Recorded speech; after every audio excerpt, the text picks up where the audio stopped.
So being a new Hellcat owner, one of the things that concerned me when I first got the car is as I was backing into the driveway or turning in parking lots, I heard a clicking sound coming from my front wheels.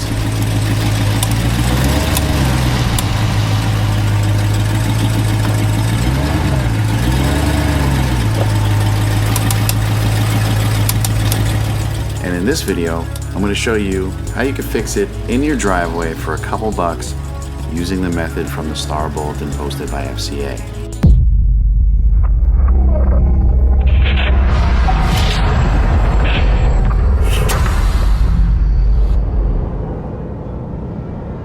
Now there is a ton of misinformation out there on this issue, and the fix is quite simple. It's due to contaminants between the wheel and the rotor, nothing more. So let's jump right in, and I'll cover some of the things while we go, including the one fix that I found in Hellcat groups that is actually not safe to do. Let's start with the tools. If you plan on jacking your car up quite a bit, I highly recommend getting a jack pad of some sort to protect your pinch welds.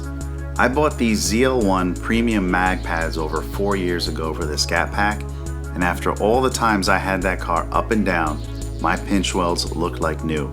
They are a bit expensive, but with the amount of times I've used them, you can't go wrong. For these mag pads, I'm going to drop 2 links in the description below, one for Amazon and one for ZL1 Direct. I do have a discount code with ZL1 add-ons. It's code WorkPlayDrive. It'll save you on not just the mag pads, but any of their products like diffusers, side skirts, splitter protectors, you name it. Check it out and hopefully we can save you guys some cash. Next one is my favorite purchase, the Esco jack stands. This is the 10499 low profile jack stand, and that flat top sits securely under all the jack points on the Challenger. With a 6,000 pound rating, I'm pretty comfortable into the car. We have a breaker bar and a 22mm Teflon sheathed socket to make quick work of the lug nuts and protect the wheels. This one's over 4 years old as well. We have a torque wrench so we can secure the wheels at 111 pound-feet of torque as per the service manual. My favorite orange Daytona jack from Harbor Freight. And now for that one tool you really need to buy to do this job. The Star Bulletin mentions 2 methods to clean the surfaces. I selected the cheaper of the 2, being the 3M brake hub cleaning kit for around 35 bucks. The other one, the Roloc brush, is about 75 bucks. So we'll give this one a shot and see how it goes. Safety first. Let's make sure the car is off, it's in park, or the parking brake is set for you manual users, and be sure to chock the rear wheel. Don't forget to loosen your lug nuts while it's still on the ground. Then jack up the car and rest it on a jack stand. You can find the jack stand point marked by the triangle right behind the front wheel. Now remove the lugs in the wheel and set them aside. Let's take care of the rotors first. As I'm going to town here with the 3M kit, I'm making a few mistakes and scuffing up outside of the area covered by the wheel. This immediately triggered my OCD when I put the wheel back on. It's barely noticeable, but man, it just sucked. So be careful. This thing likes to kind of grab and walk all over the place, so take your time while you're using it. Your intentions here are to clean the surface. I didn't strip it down to bare metal.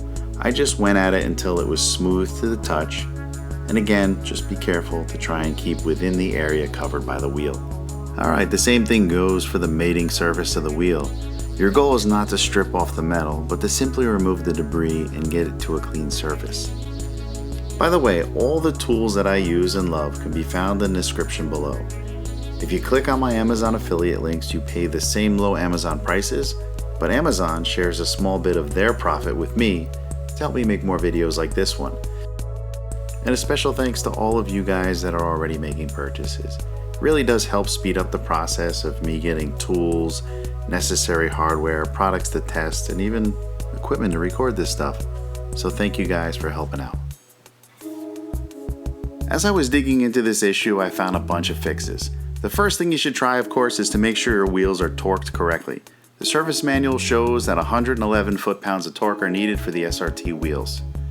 This unfortunately didn't work out for me. As you saw in the intro of this video, we still had the clicks. Some of my friends went to the dealer and were given new rotors to fix the issue. But the one thing I really want to warn you about is the method that involves retorquing the bolts on the rotors. Do not try this. And if your dealership says they did this, I would recommend demanding a replacement rotor unless they can show you a bulletin or a manual with details on the process and the torque specifications. Brembo does not share this information, and from what I've read, the thread locker used is permanent, and if you retorque the bolts to this non-existent specification, that thread locker will not hold as originally designed. Alright, after washing the wheel and a little bit of detailing on the caliper and the wheel well, it was time to reinstall the tire, pop on the lugs, drop the car, and torque the lugs to 111 foot-pounds.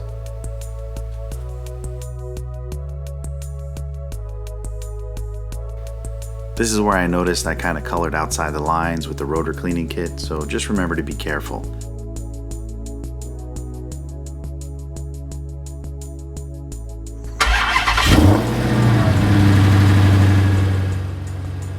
Alright, I'm happy to say this fix was a success, and not a single click can be heard from the wheel even after driving a few hundred miles.